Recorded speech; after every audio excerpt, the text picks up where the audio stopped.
My friends, most Christians today, they're lost in the middle. You see, they're lost in the middle of the world and what they call Christianity, somewhere there in the middle. So what happens to them is they talk about God and Jesus, but they have no power behind their words. They don't know Jesus. They know the world. They trust in the world. So at the end of it, when push comes to shove, they begin to fall on the methods of the world for their daily sustenance, for their survival. So they never know Jesus. They never learn to trust in Him. They never learn to hear His voice. They never learn anything. And so what happens is then Christianity becomes a shell. It becomes a voting block. It becomes where you vote for abortion, you vote for what your morality is, and that's the easy way out.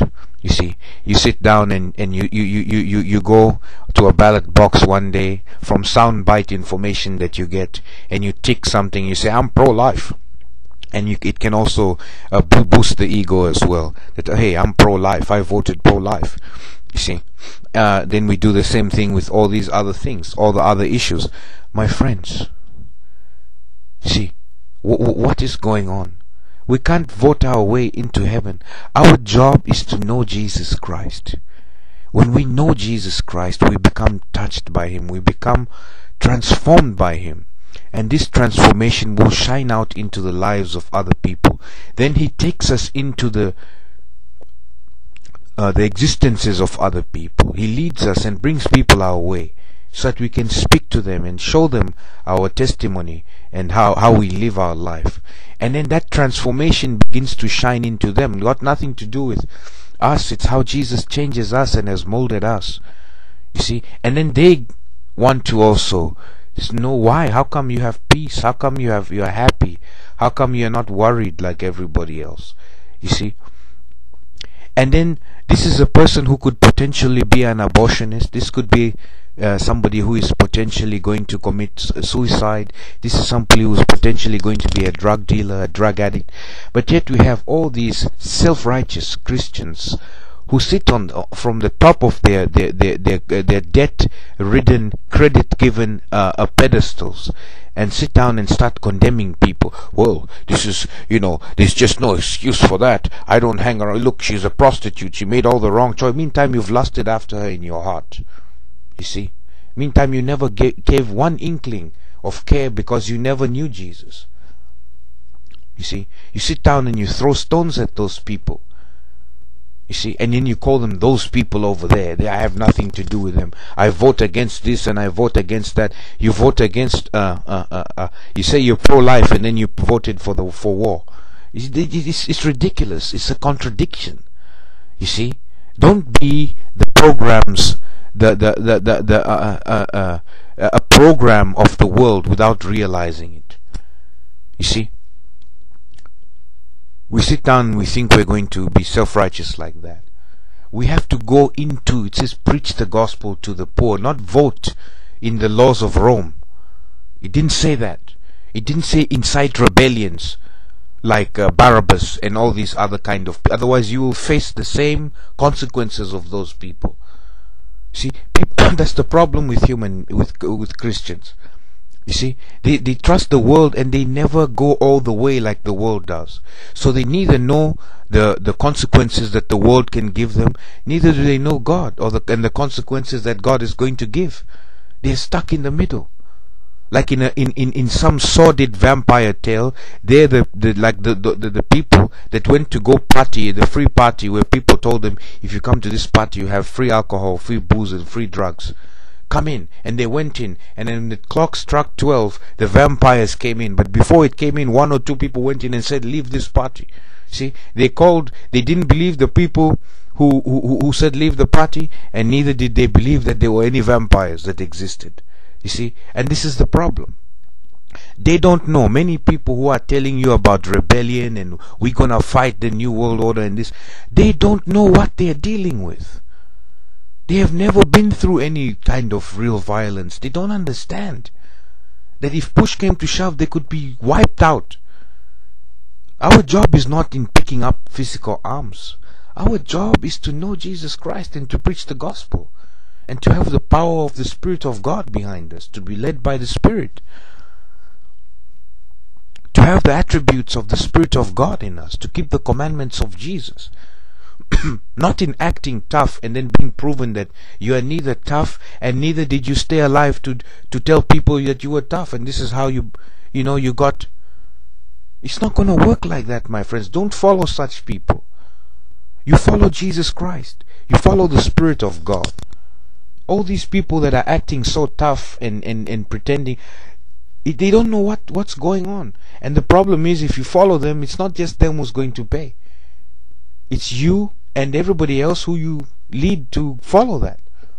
We must follow Jesus Christ.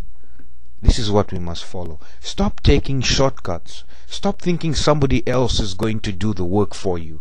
You see, oh, I'm just going to sit down and vote, while somebody else is going to have some social theory and some sociologist is going to run around and do the job. No, you have to get your hands dirty. You have to go into the dirt and dig.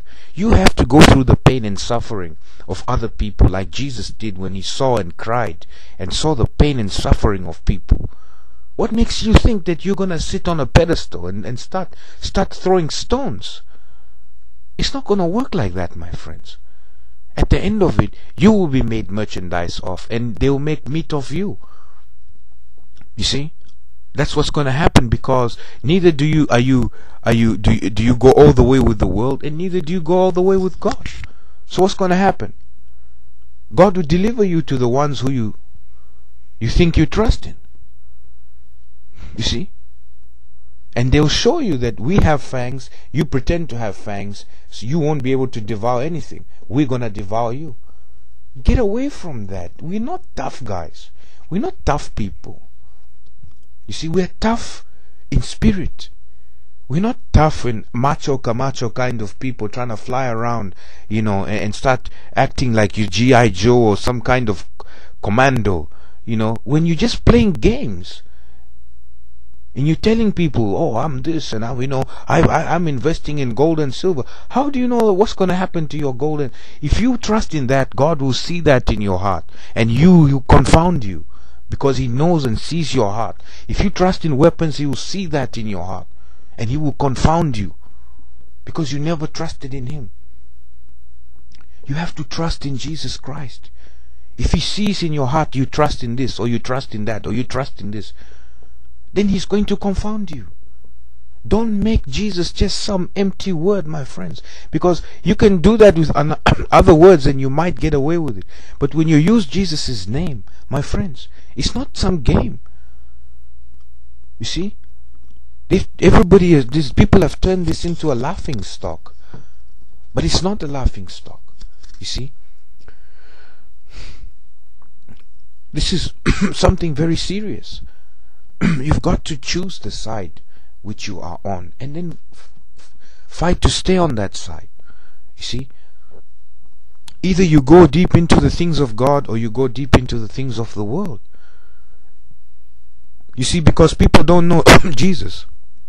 That is why they're acting like this. That is why they think that they can be self-righteous and say, well, I'm anti-abortion. Anti-abortion. When was the last time you went to go and sit with somebody? When was the last time you helped somebody to raise the child so that you could truly say that I'm pro-life? When was the last time you helped convince somebody to say, hey, look, Jesus doesn't want you to do that, my sister. Don't do that. What is this? This is just your own boosting your own ego. You see, all this stuff that people are doing, talking about, yeah, I don't hang around, those people are backward, blah blah blah, they never progress because they don't work, and they don't work because you don't know what's going on. You're not helping. Jesus said we preach the gospel to the poor. He didn't say we start condemning them so that we can look good. We have to be careful lest He shows us who we are. You see? And that's what's going to happen.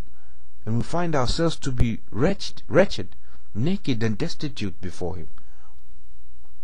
Him. In need of eye salve, filled with all kinds of cankered silver and and gold.